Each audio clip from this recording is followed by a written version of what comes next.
cette vidéo, je vous propose d'apprendre à résoudre des équations avec cosinus ou sinus, donc des équations trigonométriques. Pour ça, on va prendre l'exemple suivant, résoudre l'équation suivante, 2 cos carré de x plus 3 cos de x plus 1 égale 0. Alors, souvent, quand vous voyez ce genre d'équation, oulala, on prend peur parce qu'il y a du cosinus, il y a du carré, on n'aime pas trop ça.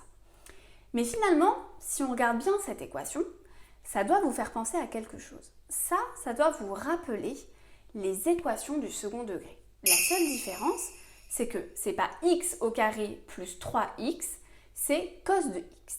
Donc ce qu'on va faire, c'est ce qu'on appelle un changement de variable, et on va poser une variable grand X qui va être égale à cosinus de x. Donc ça, on va le noter. Hop, donc ça c'est la première étape. On pose grand X égale cos de x. Ok? Qu'est-ce que ça nous permet de faire ça? Ça va nous permettre de changer tous les cosinus de x par ce grand X. Donc ça veut dire que cette équation-là, je vais pouvoir l'écrire autrement. Je vais pouvoir dire que 2 cos carré de x plus 3 cos de x plus 1 égale 0. Ça équivaut à 2 grand X au carré, puisque le cosinus de x, je le remplace par grand X, plus 3 grand X plus 1 égale 0.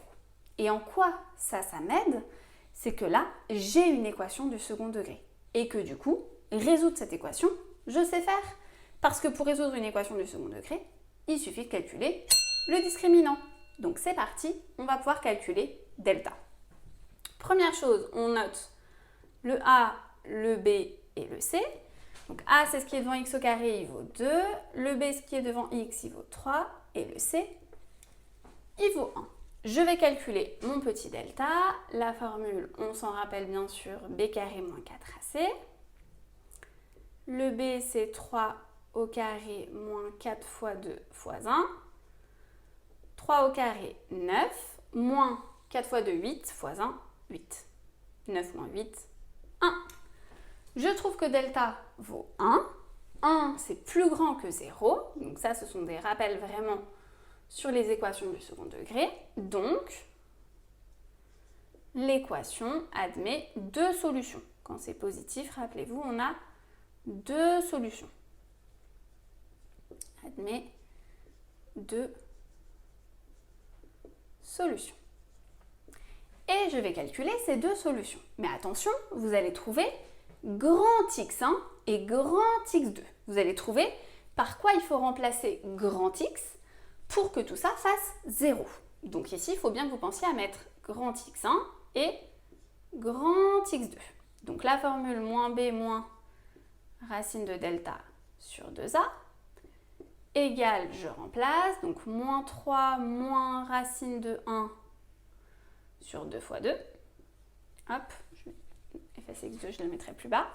Donc moins 3 moins 1 moins 4 sur 4, je trouve moins 1. Donc x1 vaut moins 1. De même, x2 égale moins b plus racine de delta sur 2a. Donc ça fait moins 3 plus racine de 1 sur 2 fois 2. Donc ça fait moins 3 plus 1 moins 2 sur 4, moins 1 demi. Et je trouve mon grand X1 et mon grand X2. Je vais vous les entourer pour bien qu'on les voit. Et là, la plupart des élèves s'arrêtent là et me disent, du coup, les solutions, c'est moins 1 et moins 1 demi. Non, non, non. Parce que ça, c'est la valeur de grand X. Mais nous, ce qu'on voulait résoudre à la base, il n'y avait pas de grand X, il y avait du cosinus de x. Donc on voulait trouver petit x. Ce qui veut dire qu'en fait, ce qu'on vient de trouver ici, c'est la valeur de cosinus, puisque grand X, c'était cosinus. Donc à la fin, il faut que vous pensiez à refaire votre changement de variable. Donc en fait, en ayant écrit ça, on a cosinus de x qui est égal à moins 1, ou cosinus de x qui est égal à moins 1 demi. Et non pas x. Vraiment, ça c'est l'erreur typique. Les élèves, ils écrivent ça, ils me mettent s égale moins 1 et moins 1 demi. Non, vous devez refaire votre changement de variable parce qu'on a trouvé ici la valeur de grand X. il faut que ce grand x là soit égal à moins 1 et moins 1 demi, et ce grand x c'était cosinus de x. Du coup, cosinus de x doit soit être égal à moins 1, soit être égal à moins 1 demi. Et quels sont les nombres qui ont pour cosinus moins 1?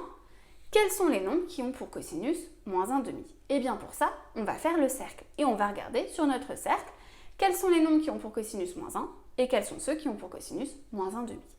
Donc ça, vous faites un petit cercle à main levée. À l'intérieur, on refait notre petit repère. Hop.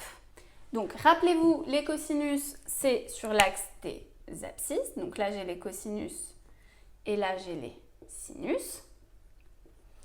Donc dans notre repère, on a 0, 1, moins 1, moins 1 et 1. Et là, je veux savoir quels sont les points qui ont pour cosinus moins 1.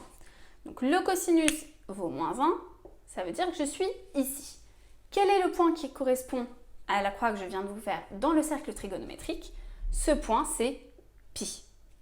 Ça veut dire que le cosinus d'un nombre égal à moins 1, ce nombre, c'est pi. Mais attention, ça peut être 3pi, 5pi, 7pi, c'est pi à 2 capi près. Ok? Donc ça, on va mettre que cosinus x égale moins 1 pour x égale pi plus 2 capi. Ok? Puisque rappelez-vous qu'à cet endroit, il y a une infinité de valeurs. Il y a pi, il y a 3pi, il y a 5pi. Donc si je rajoute 2pi un certain nombre de fois, alors ça sera bon, je retomberai ici. Et on va faire la même chose pour moins 1 demi. Donc cette fois-ci, je veux un cosinus de moins 1 demi. Moins 1 demi, c'est ici, c'est moins 0,5.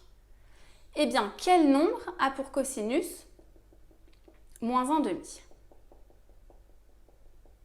J'en ai deux. J'ai deux nombres qui ont pour cosinus moins 1 demi. Donc, ces deux nombres, on va les noter. Donc là, vous mettez cosinus de x pour x égale. Donc, quels sont les deux nombres qui se situent ici? Le nombre qui est ici, c'est pi sur 3, 2pi sur 3. Donc ça, il faut vraiment que vous soyez très à l'aise avec toutes ces techniques de lecture dans votre cercle. Et ici, donc là, j'ai 2pi sur 3, 3pi sur 3. Ici, j'ai 4pi sur 3. Donc, ici, on va mettre pour x égale 2pi sur 3 plus 2 capi ou 4pi sur 3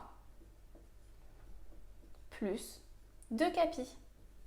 Et là, vous avez trouvé toutes les solutions, toutes les valeurs de x pour lesquelles on a un cosinus égal à moins 1 ou un cosinus égal à moins 1 demi. Donc à la fin, vous notez s égale et vous notez vos trois petites valeurs qu'on a mises ici. J'espère que cette résolution d'équation est claire. Donc vous avez quelque chose qui ressemble à une équation du second degré, mais vous n'avez pas x, mais cosinus de x. Donc on pose cette variable grand X qui vaut cosinus de x. Ça nous permet d'avoir un polynôme du second degré. On fait notre petit delta et notre x1, notre x2 s'il y a. Il peut y avoir pas de solution ou juste une solution. Et ensuite, ça veut dire que cosinus de x égale les solutions que vous aurez trouvées, et non pas x, rappelez-vous.